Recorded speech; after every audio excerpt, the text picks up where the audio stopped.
Your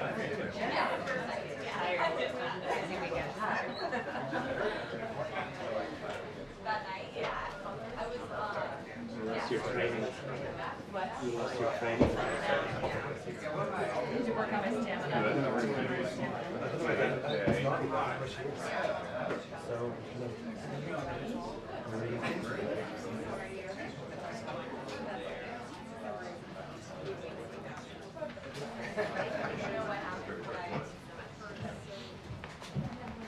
Hey, good afternoon, everyone. Happy Monday. Hopefully everyone is recovered from the weekend. What happened over the weekend? I don't know. Nerd prom? I think that's what they call it. You never know. Okay, so I have a couple, like 2 things at the top, and then we can get into it. So I want to begin actually on a solemn note. Over the weekend, deadly storms devastated communities across the Midwest. We are praying for those impacted and the families who lost loved ones, as well as those who were injured. The White House is coordinating with state and local officials, and we stand ready to provide support as needed. FEMA will be on the ground today to assess the extent of the damage, and tomorrow, the FEMA administrator will travel to Oklahoma to meet with state and tribal leaders and hear directly from those who have been impacted. We are grateful for the first responders and rescue teams who have been working around the clock.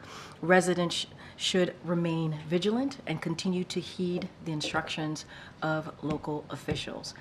Turning to this week, today kicks off National Small Business Week. Under President Biden's leadership, we have empowered small businesses and small business owners nationwide, leading to a small business boom. We have seen historic growth in business applications over the last 3 years, and we're on pace to set more records in 2024. There have been more than 17 million new business applications filed during the Biden-Harris administration. Building on this progress, the Small Business Administration announced that our administration has awarded a record amount of federal contract dollars to small businesses. And we are releasing the 3rd annual Small Business Boom Report, which shows how SBA has nearly doubled small dollar loans to small businesses compared to 2020. To highlight this work, Vice President Harris is kicking off her National Economic Opportunity Tour in Atlanta, where she will meet with small business owners who are taking advantage of how resources to help launch and scale their businesses. The President and Vice President will continue fighting congressional Republicans' attacks on small businesses, including their attempts to cut SBA funding by 31%. And I lied, I have one more thing for you, and then we'll get going. Looking ahead to later this week, the President will travel to Wilmington, North Carolina on Thursday to discuss how his investigation in America is rebuilding our infrastructure and creating good paying jobs in Wilmington and across the country. We certainly will have additional information for all of you in the days ahead, and please stay tuned. With that, hey Darlene. Hi. Thank you. Hello. 2 foreign questions and then 1 quick domestic one. Does the White House see any forward progress with the latest hostage deal that Secretary Blinken described as extraordinarily generous on the part of Israel? So a couple of things. As you know, we put out a readout yesterday that the call that the president had with Prime Minister Bibi Netanyahu, and the significant focus of that call was obviously on securing the release of all hostages and paving the way to a prolonged ceasefire that would provide relief to the people of Gaza. In recent days, there has been new progress in talks, and currently the onus is indeed on Hamas. There is a deal on the table, and they need to take it. We believe that all efforts need to be brought to bear to convince Hamas to accept the proposal immediately. And so to that end, just a little information for all of you, this afternoon, the president will speak with the Emir of Qatar and President of Egypt. Secretary Blinken, as just you noted in your question, is in the region right now to carry out the same message that I just laid out to you. This has been a sustained effort, and the United States is not alone in this effort. You saw our joint statement, the joint statement last week with the 17 other world leaders demanding that Hamas release our citizens without delay. And so We're going to continue to have those conversations. It is a priority. It is a priority to get those hostages home. It is a priority to get to a ceasefire, and is obviously a priority to get that all-important humanitarian aid into Gaza. Would the U.S. or the White House see any potential arrests by the ICC as an aggravating factor in the negotiations? So we've been really clear about the ICC investigation. We do not support it. We don't believe that they have the jurisdiction, and I'm just going to leave it there for now. On U.S. and Mexico, the joint statement from President Biden and López Obrador today talked about agreeing to implement immediately concrete measures to significantly reduce irregular border crossings. Have those concrete measures already been agreed to, and can you give any detail on what they are? Yep, as you just mentioned, the president and the president of Mexico, our president and the president of Mexico spoke yesterday. There was a joint statement that we put out. I'm going to be really careful here. I'm not going to get ahead of what was laid out in the statement. But this is, I would say, this is a continued commitment to strengthening the bilateral relationship that we have and the regional cooperation. And let's not forget that regional cooperation will benefit us here in the United States, but also the people of Mexico. So I'm not going to go beyond the readout, that joint statement that came out. Following up on that, Darlene mentioned Secretary Blinken did describe this new proposal as extraordinarily generous. Can you explain a little what he meant by that? What about this new proposal is so generous? I'm not going to characterize the proposal. I'm not going to get into any of the specifics, but what we believe is that now is the time for Hamas to take this deal. It is on the table. It is way past time to get these hostages home. It is way past time to get to a ceasefire, and we need to make sure we continue to get that humanitarian aid. As we know, it is a dire situation in Gaza. I just don't have anything to share beyond what the secretary spoke to. He's going to obviously meet with regional partners as he's there to continue that pressure, to continue that conversation, to continue that diplomacy that's needed in this time. But Hamas needs to take this deal. And on another continuing conversation, is there any update on this in-person meeting between Israeli and U.S. officials that keeps being pushed down? Are you talking about the Rafah, Yes. in regards to the Rafah operations? Look, as you know, Israel has a lot on their plate. They had to deal with what occurred with Iran, and so they've been pretty busy, and in the last couple of weeks, having to protect their security. And so we have had 2 virtual meetings that Jake Sullivan, the National Security Advisor, has led. We believe that they've been productive. We believe that the Israeli government is taking our concerns into account, and those conversations are going to continue. But is it still your expectation that there will at some point We be would, yes, we would like to have an in-person meeting. That is certainly what we would like to do. But in the meantime, we've had 2 important virtual meetings. And in the readout yesterday, we mentioned that the Rafah, potential Rafah operations did come up between the 2 leaders in their conversation. And just on another topic where obviously everyone's watching today what's going on at Columbia University, has the president or anyone from the White House spoken to university leadership? Is the president satisfied with how they're handling the situation? So I will say this. Look, and we've said this many times, this is nothing new. The president has always been clear that while Americans have the right to peacefully protest, that's something that we believe here in this administration. He stands squarely against any rhetoric, violent rhetoric, any hate threats, and physical intimidation and hate speech. Obviously, we believe, and we have said, anti-Semitism is dangerous. It is hate speech, and it is abhorrent. And there is no place for anti-Semitism on campuses or anywhere else. It is a painful moment. We get that. We get that it is a painful moment that Americans are dealing with. And free expression has to be done within the law. And, we're going to continue to be very clear about that. That has not changed. We've been very consistent. Okay, Jeff. Thanks. Does the White House have a reaction to the Central Kitchen's decision to restart operations in Gaza? Can I just first say that the work that humanitarian aid workers do is brave, is incredibly important, and it is good to hear that they are going back to do the brave work that they continue to do, not just in Gaza, obviously in Haiti and Sudan and many other places around the globe, pardon me. And so we're happy to hear that. As you know, the president had a conversation with the prime minister about making sure that we deconflict and protect the lives of humanitarian aid workers as they're out there being brave, offering assistance to Palestinians in Gaza. And so we have seen some steps being taken by Israel to do just that, and we will always encourage and continue to have those discussions with Israel to do more. And so we are certainly encouraged by that, by humanitarian aid workers from WCK going back out there, and also encouraged by the steps that the Israeli government has taken to make sure that more humanitarian aid gets in. Did you consult with them at all about that decision, and are you confident that the aid workers are not going to be at further risk? So we're going to continue to be very clear with the Israeli government on making sure that they are protected, humanitarian aid workers are protected, and we have seen some progress in that deconflicting, and we've seen aid increase. I do want to lay out a couple of things that in the aid, humanitarian aid going in, that we've seen increase. Overall, nearly 5,000 trucks have entered Gaza since early April.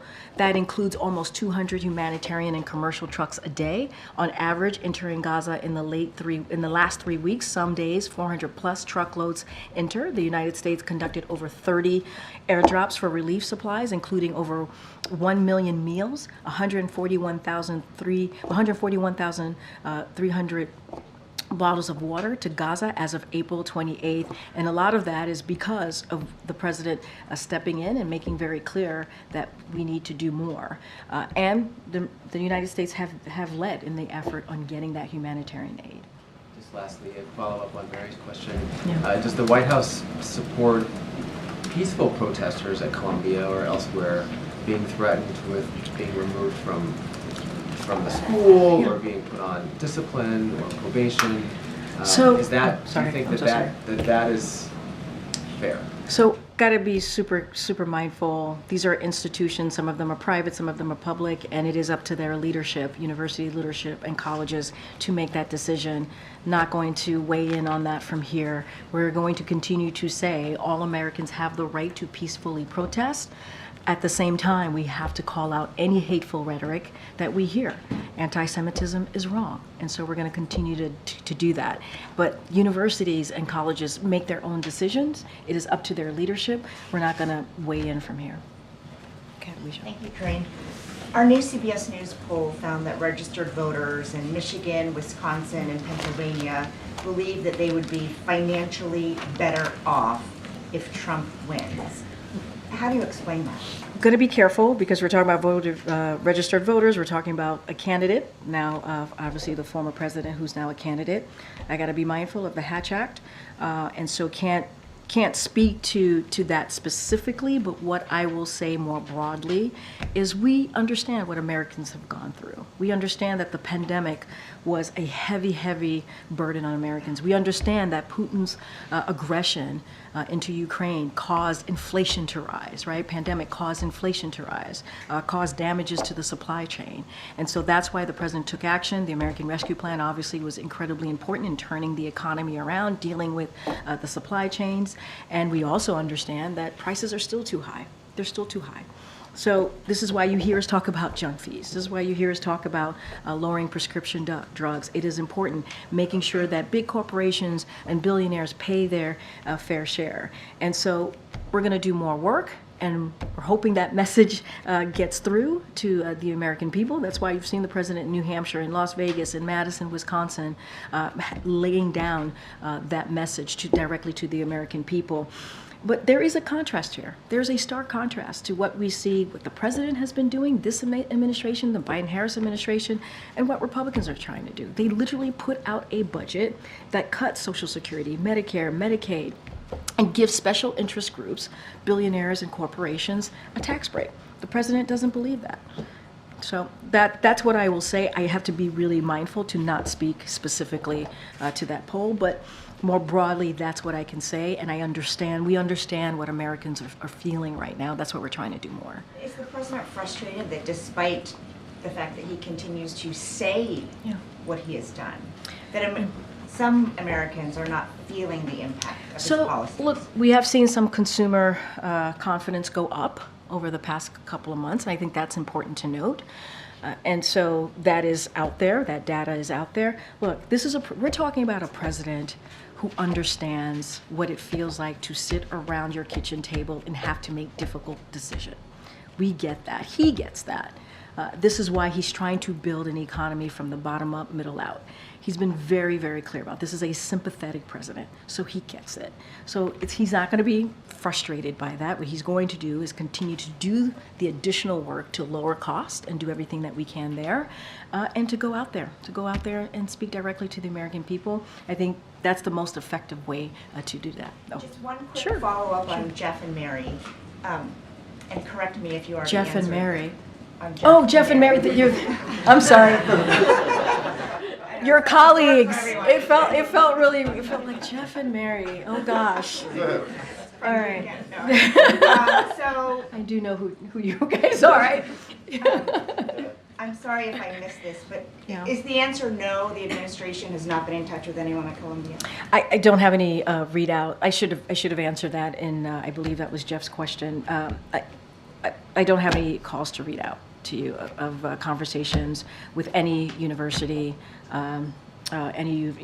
leaders at this time. Obviously, the president's going to go speak at Morehouse, and so we've been in touch with them because he's going to deliver a commencement speech. He's looking forward to doing that. It is such an important moment in time for graduates, and he's going to go obviously to West Point. Those are the two that he's doing. Go ahead. Thanks. Thanks, Karine. I wanted to go back to last week. The administration announced that it was again delaying. Last week. I know. All the way back a few All the days way ago. back. The administration announced that it was again delaying potential ban on menthol cigarettes. Yeah. What do you say to critics that say this decision is prioritizing politics over health outcomes? And can you give a timeline for this decision to actually be made? So, look,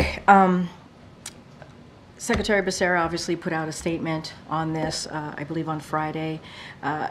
And I'll say this, look, the rule garnered a lot of attention, historic attention, and during the public comment period, obviously. And so we got an immense amount of feedback, and this is including various comments and feedback from civil rights organizations and also the criminal justice movement. And we want to be really mindful to that. And so obviously there's more conversations to be had, and we have to really address the concerns of civil rights leaders and also the criminal justice leaders, and also the many, many Americans who wanted to make sure that their voices were being heard. And so it's going to take more time. I don't have a timeline. This is an OMB process. They're going to run through that process, and we just want to make sure that we deal with this significant policy issues that are in front of us right now. The Secretary of State met with the Saudi Crown Prince today. Obviously, they're talking primarily about the hostage ceasefire deal, but I'm wondering, headed into the summer months, if that conversation or any conversation with the Saudis recently have touched on oil production and what you'd like to see.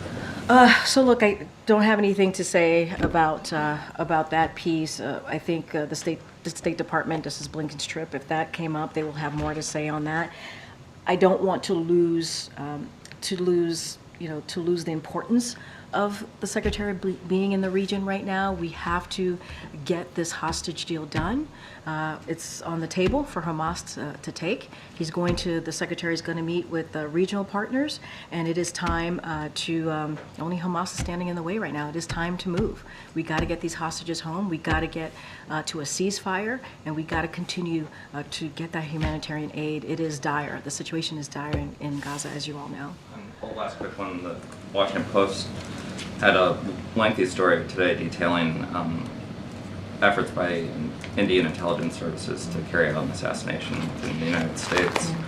Now that some of those, I know you were asked about it when this first emerged, but now that the details are known, can you talk about how, if at all, this has impacted our relationship with India. Yeah. What steps we may be taking to make sure that something like this doesn't happen. So any specifics, there's an investigation, as you know, going on. So as you just stated in your question to me, and a criminal investigation, the Department of Justice obviously is running that. So anything specific to that, I would have to refer you to the DOJ. Look, India is an important strategic partner here in the United States, of the United States. So we are pursuing an ambitious agenda to expand our cooperation in several areas. As you know, we've been really consistent about that and have laid that out multiple times, whether it's a meeting here with the Prime Minister or a meeting abroad. This is a serious matter, and we're taking that very, very seriously. The government of India has been very clear with us that they are taking this seriously and will investigate, and we expect that accountability from the government based on that. And so, but we're going to continue to raise our concerns. That's not going to stop. We're going to continue to raise our concerns directly with the Indian government. Okay, Gabe. Karine, with regards to the ICC's potential warrants, I know you said that it's the White House's position that the ICC does not have jurisdiction, but did the issue come up yesterday during the President's call with Prime Minister Netanyahu? I don't have anything to read out beyond the readout. I don't have anything to lay out there. Obviously, and I said this moments ago, what was significantly discussed, the primary focus of that call was obviously that hostage deal, getting to a ceasefire, getting humanitarian aid into Gaza. That was incredibly important, and obviously our continued support for Israel's security. That continues to be ironclad. Obviously, that we've shown that, but we need to get to that hostage deal. We need to get the hostages home. We need to get to a ceasefire, and that was the primary conversation. And obviously, the Rafah operations was discussed as well. Is the U.S. directly involved in any diplomatic effort to prevent those warrants from being issued? I don't have anything beyond that. Look, we just don't.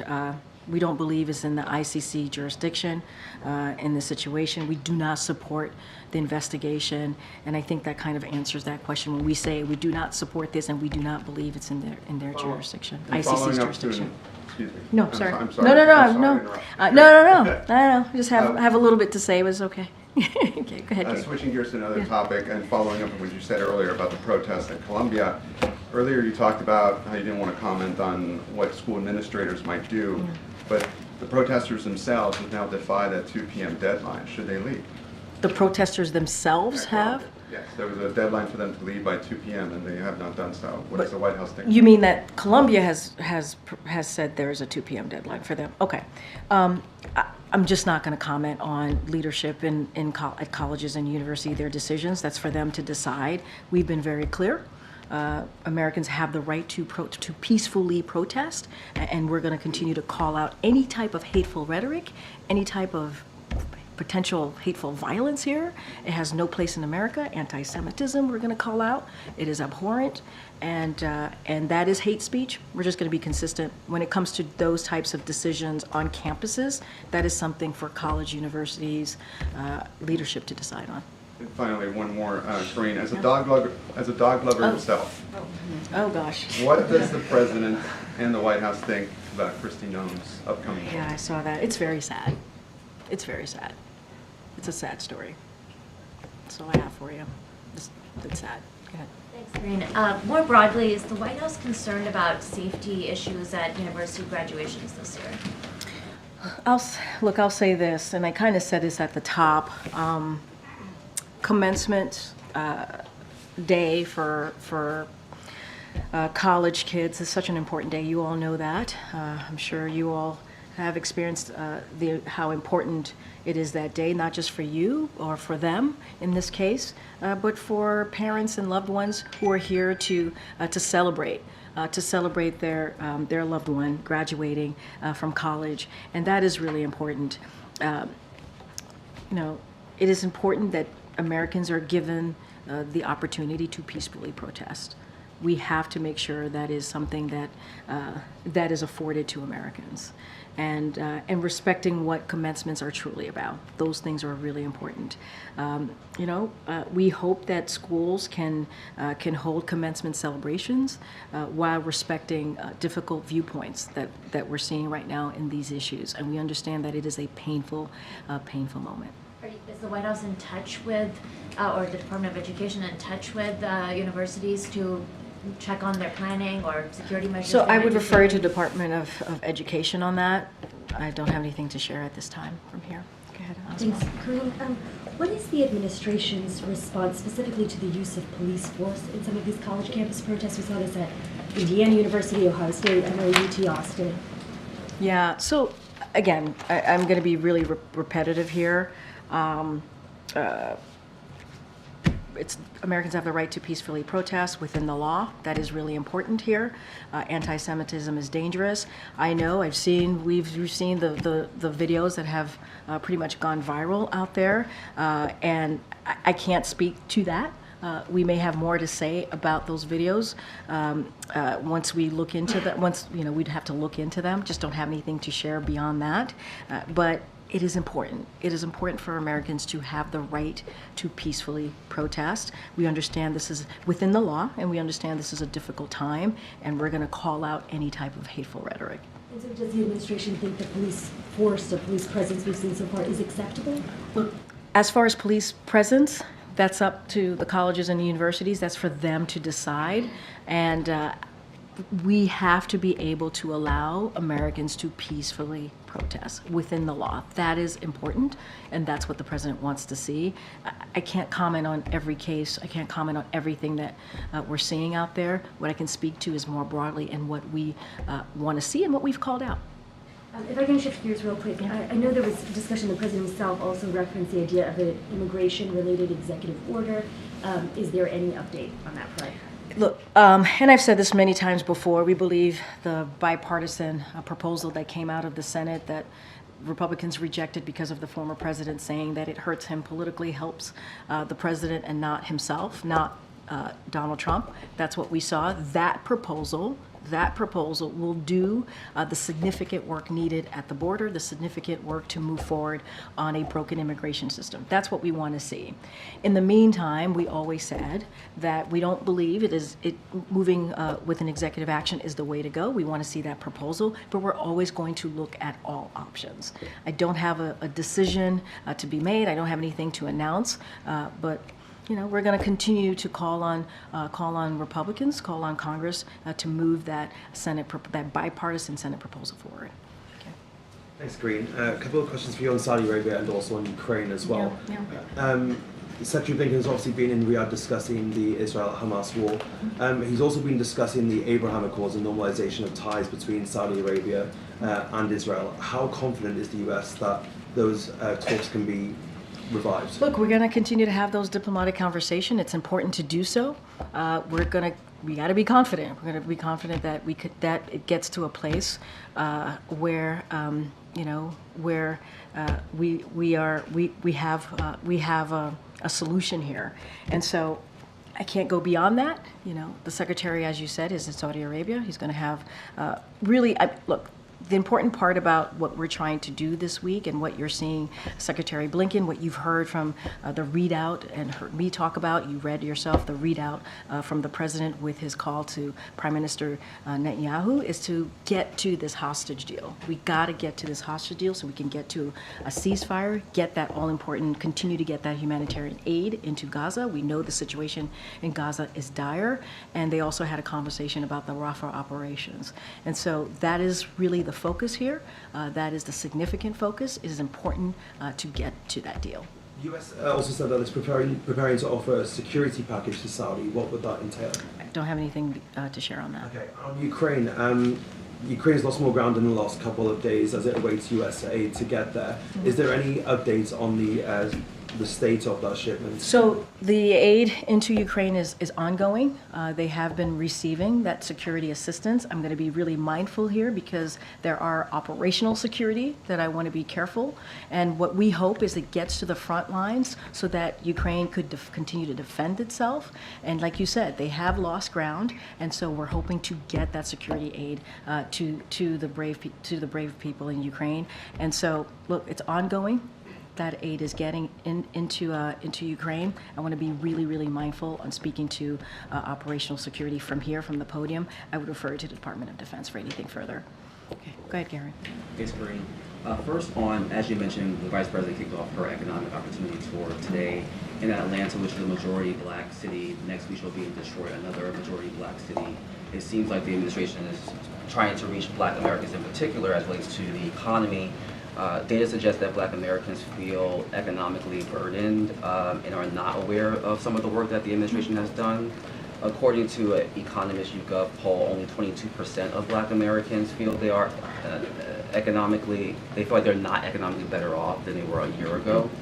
Does the White House believe that this tour, or hope that this tour will help change perceptions amongst black Americans as it relates to the economy? So a couple of things. I think Weijia asked me this question, but a more broader sense of how people are feeling about the economy. And we think it's very important, the Biden-Harris administration, to go out there and to talk directly to the American people. We believe that if they hear from us, they will know exactly what we've been doing and how we've been delivering. But we also understand that people are still feeling that prices are too high. They feel that the economy is not working for them. And so we're going to lay out what we've done this past three and a half years almost in this administration. And as it relates to the black community, when the president walked in, unemployment was above 9%. Now it's at a record low in the black community. Now it's at a record low around 5%. That's because of the work that this president has done. Black wealth jumped up by 60%. That's important. That's because of the work that this president has done. But we understand, especially as it relates to the black community, housing is important. We understand that prices, again, are too low. And so we're going to do the work in the black community, yes, but also for all communities. And so having that conversation, and we believe this tour that the vice president is going to do is important. But we're going to speak to all communities, black communities and every other community out there who have felt what the pandemic has done and what the high inflation that came after Russia's war into Ukraine. And so we're going to continue to do the work, whether it's talking about junk fees, lowering prescription drug costs, which we've been able to do, continuing to do that, healthcare costs more broadly. This is incredibly important to this president. Just one more question. Sure. The Carnegie Endowment for International Peace has a study that came out a few days ago. Amongst a study of black Americans, 45% feel a connection to Palestinians, which aligns with reporting and data that suggests that black Americans see a similarity between their historical subjugation and what Palestinians are experiencing. What is the White House message to black Americans who have distinctly supported this president and feel like his policies go against what they believe morally and see this connection to what's happening to Palestinians? And it's the message that we have said to Arab Americans, Palestinian Americans, Muslim Americans, and many Americans here who are looking at this moment, and it is incredibly painful. We understand. This is a painful moment for many. And that's why White House officials, including this president, has had many conversations with communities, leaders of those communities, to hear from them, to listen to them, and to talk about how to move forward. And it is also why it is so important that the president spoke to the Prime Minister of Israel yesterday. That is also why it's important that we see the Secretary Blinken in the region this week to talk about how do we get to a hostage deal that will lead getting Americans home, getting hostages home to their loved ones, but to also lead to a ceasefire. We understand how important it is. And we get that the dire humanitarian situation in Gaza is dire. That's why we've done an uptick and spoken direct conversations with the Israeli government on what we can do to get more aid into Gaza. And so that's what we're seeing. And so we got to get that hostage deal. We do. Thank you, Karine. I want to wanted to see if you could just elaborate on how the president is taking in some of the scenes from college campuses around the country. He doesn't have any public events on his schedule today. Is he watching some of the coverage? What's his reaction been? Well, I can tell you the president is, like he does every day, is having meetings with his senior advisors, with his team here on an array of issues. I just mentioned that he's going to have conversations with leaders in the Middle East region to talk about this hostage deal, to make sure that we get this done, get Americans home, hostages home more broadly, and make sure we get to a ceasefire. That is something that is incredibly important that Americans want to see. As you're talking about the protesters, they want to see this war end, and that's what the president wants to see, get to a ceasefire. And so he's focused on that. That's his focus. I can't speak to him catching any of what's happening on TV, but I can speak to the importance of the meetings that he's having and these 2 head of state calls that he's going to have this afternoon. Last week, House Speaker Mike Johnson visited Colombia and said that after that visit, he was going to be calling President Biden to discuss potential response, even the potential for a role for the National Guard. Did that conversation happen? And has the president I mean, look, I would refer you to the speaker. I don't have a call to speak to. As it relates to the National Guard, I've been asked this question. Did that call happen? I don't have a call to speak to. What I can say is that as it relates to the National Guard, that is something that is under the jurisdiction of governors. And I know if it wasn't last week, I believe it was last week actually, Governor Hochul spoke to that as it relates specifically to what's happening in New York. And so I would refer you to her office. But National Guards, that's not under our jurisdiction, that's under governors. And military aid for Israel. There is a May 8th deadline for the Biden administration to certify that Israel is in compliance with international humanitarian law. Several bureaus within the State Department have reportedly raised serious concerns over what they call Israel's non-compliance. How is the president planning to make this decision? What meetings is he taking? What information is he evaluating? And when do you expect him to make a decision? So look, I will say this: in that conversation that he had with the Prime Minister, he continued to say that give the commitment that Israel's security is ironclad. Our commitment to Israel's security is ironclad. That will continue, and that is a commitment that the president has. I'm not going to speak to a May 6th deadline. That's not something I'm going to do at this time. But look, that the president has been very clear as it relates to making sure that that Israel conduct their operations in Gaza to make sure that we're protecting innocent Palestinian lives. That 2 things could happen, right? 2 things can be true, which is making sure that Israel's security is ironclad. We saw what happened with Iran very recently. They live in a neighborhood that is tough, and they will continue to need that support. So 2 things can be true. We can give that commitment to that ironclad commitment, but also have those conversations with Israel about making sure that they conduct their operations in Gaza to make sure that we're protecting innocent Palestinian lives. Since the president's last call with Prime Minister Netanyahu, Which was yesterday. Congress, between the call 2 weeks ago or 3 weeks ago and the call yesterday, Congress has newly authorized about $16 billion in additional military aid.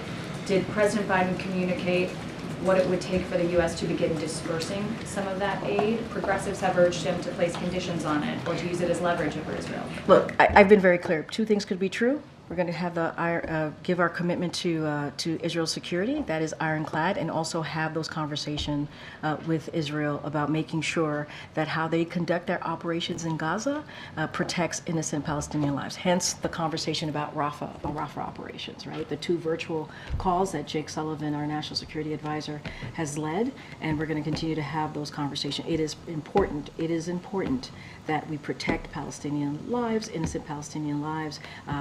As Israel continues to defend itself, it is important that they are able to do that, but we have to make sure that also in those conversations that they conduct their operations in a way that innocent Palestinian lives are happening.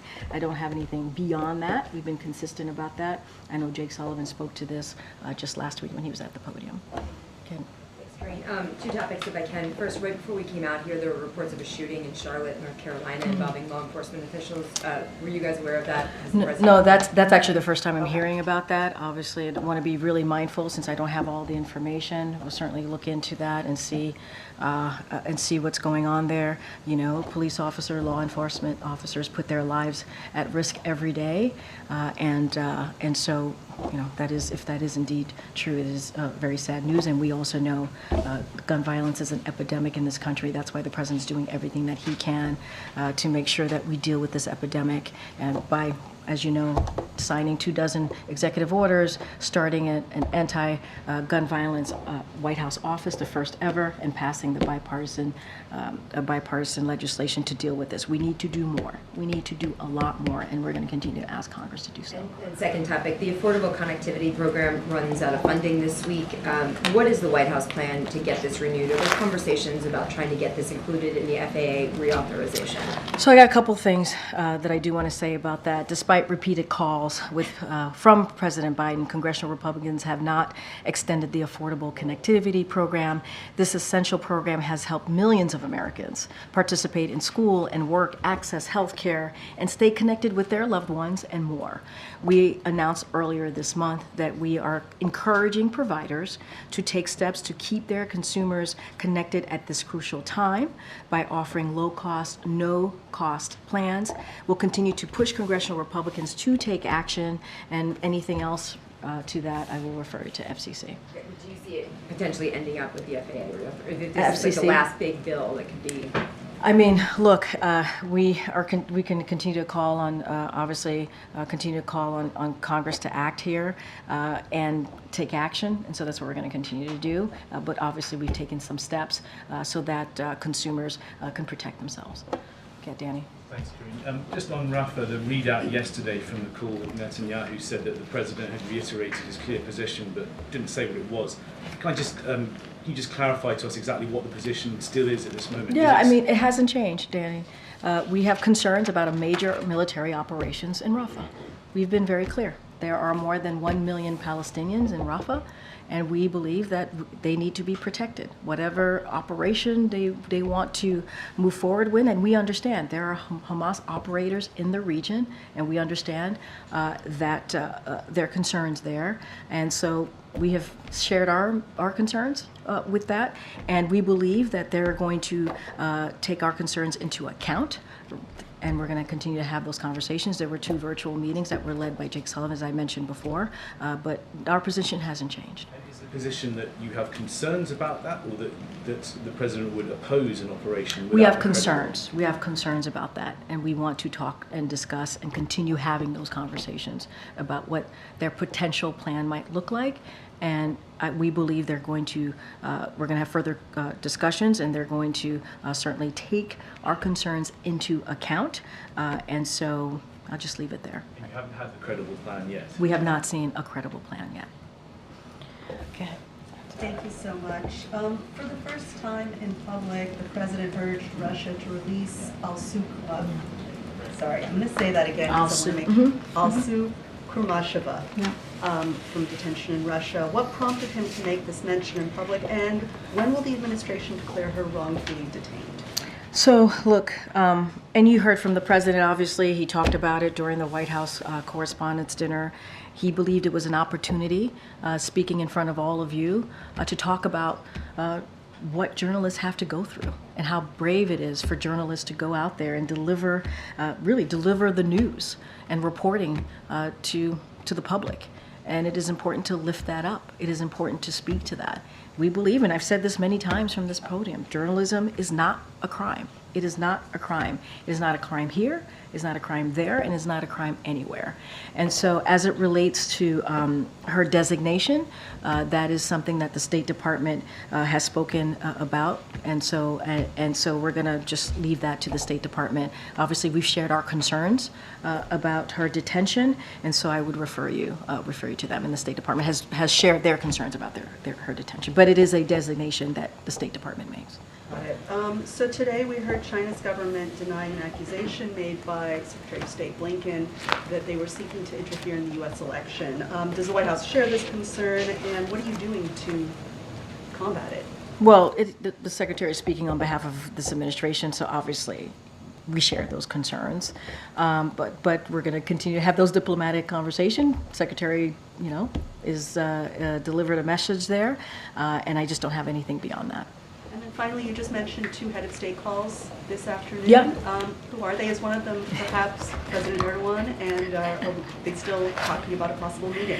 I don't have anything to share. I thought did you hear what I said about who he's going to be calling? The Emir, he's going to call the Emir and Egypt. Those are the 2 he's going to call today. I know you're trying to get me to say about Erdogan. I don't have anything to share on that. Go ahead. Good afternoon. By all accounts, the FAFSA rollout was a mess. The free application for federal student aid, college or high school seniors depend on that for financial aid for college. Decision day is May 1st. Who does the president blame for the mess? Say that one more time. I'm sorry. Who does the president blame for the FAFSA mess, the free application for federal student aid out of the Department So look, of Education? we take that very seriously. Obviously, our goal has been to make it easier for very, Americans who need that relief as they're thinking about furthering their education and getting that college education. And so we want to make sure that it's easier for them to be able to get through that process to get that much needed aid. As it relates to FAFSA, we have said, yes, the process has not gone smoothly, and we're doing everything that we can to make it go smoother. We've been, I know the Department of Education has put processes in place to make sure that that happens, and that's what we want to see. We do not want to make it more difficult for Americans to get that much needed aid. We want to make it easier. That's one of the reasons the President has talked about, student debt relief, giving Americans a little bit of breathing room. Now, obviously, this is on the other side of that. We want to make sure that Americans do have an easier process in getting that done. Does the president still have confidence in the leadership at the Education Department after all this? The President has confidence in his Education And Department. is he aware that FAFSA applications are down some 30%, We understand, impacting minority and low-income students? We understand the impact. That's why we're doing everything that we can. The Department of Education is doing everything we can to rectify that issue, and we have. Okay, John. Thanks, Karine. As a result of those ongoing campus protests in the past few days, the main commencement at USC, the University of Southern California, has been canceled. Just today, final exams have been moved at GW Law School. What's your reaction to the repercussions of these protests and how they've impacted students on these 2 campuses, but also likely all across the country at both private and public universities? So when it comes to decisions about commencements, decisions that universities and colleges are making, that's really up to them to make. That is a decision that they have to decide what's right for their student body, what's right for their community, and that is on them. So I want to be very clear about that. As it relates to commencement, and I've said this before, look, it is a special day. It is a very special day for students. The President's looking forward to speaking to Morehouse University. He's going to be at West Point later this month. That's something that's important to him, and he knows what families and students are feeling at this time, to wanting to celebrate that moment, especially as they're thinking about their last 4 years and moving forward. And so he's looking forward to celebrating with them. We continue to believe, and I've said this multiple times already today, is that peacefully protest. Americans should have the right to do so, to peacefully protest, whether it's at a commencement or at their school or anywhere in this country. It has to be done where we do not have hateful rhetoric, violent rhetoric. We gotta condemn those. That should not be allowed in this country anywhere. And so we're going to be consistent on that. We have been about condemning hateful rhetoric, hateful violence. Hate has no place, should have no place in America. But those are decisions that are made by colleges and universities, their leadership. Good, Phil. Thank you. 2 topics quickly.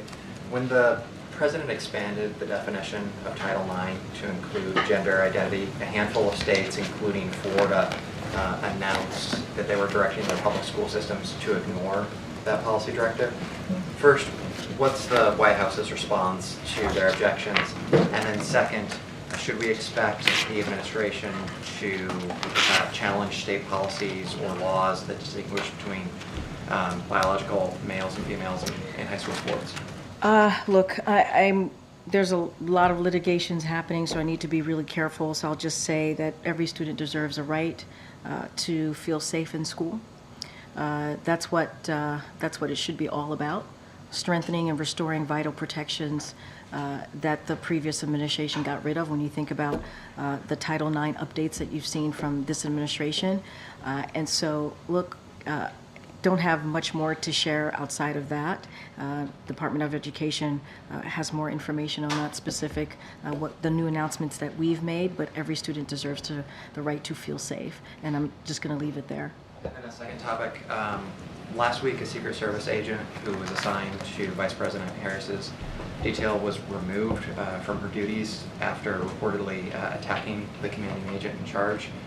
Was the President made aware of that incident, and are there any steps that are being taken to ensure that the vetting is absolutely perfect so that someone in that important of a detail so I have to be really mindful and careful. That's something for Secret Service to speak to. I can't go beyond that. And I know that they put out a statement, and I believe, yes, the President is aware. Great, thank you. Yeah, all right, okay. Go ahead, Monica. Karine, there are two pieces of legislation that have been introduced that would take steps to counter anti-Semitism on college campuses and more broadly. Has the White House made a determination about which one it would support, or would both? Yeah, I'm aware of those two pieces of legislation. Obviously, the President condemns anti-Semitism. I don't want to get ahead of our Office of Leg Affairs here, so need to discuss about those two particular pieces of legislation. Obviously, we've been very clear. We condemn anti-Semitism. We're going to continue to do that. It has no place. It is hate speech, and so we're going to continue to do that. I want to be really mindful about getting ahead of that. Would the White House support having anti-Semitism monitors on college campuses? I need to be super mindful. As you know, we put out a strategic plan here on dealing with anti-Semitism because we understand that it has risen here in this country, and we have to do everything we can to fight hate. And so we put together a comprehensive plan. I just want to be mindful. I have not spoken to anybody about these two particular legislation. Don't want to get ahead of the team here, but the President has been very clear, very, very clear. I've said it multiple times throughout this briefing that we condemn anti-Semitism and any form of hate. Separately, what is the White House's backup plan for the President's cancer moonshot initiative, since that funding appears not to have been replenished by Congress? Is the plan to go to the private sector for help? So, look, cancer moonshot obviously is so important to not just the President but the First Lady. It is it is an issue that is incredibly personal to them, and we want to make sure that we get to a place that cancer no longer is an issue in this country. Don't have anything beyond that. Don't have anything to lay out on what the next steps are, but it is a priority for this administration. All right, thanks everybody. Oh, Michael, go ahead. Thanks, Karine. I know I was going to call you. I forgot. Just wondering how concerned is the ICC? Yeah. I'm just wondering how concerned is the administration that any potential charges against Israeli officials could maybe jeopardize a ceasefire talks? Look, I'm not going to go beyond with what I've said. We don't believe the ICC has the jurisdiction. We don't support this investigation, and I'm just going to have to leave it there for now. Thanks, Michael. All right, bye everybody. Thank you.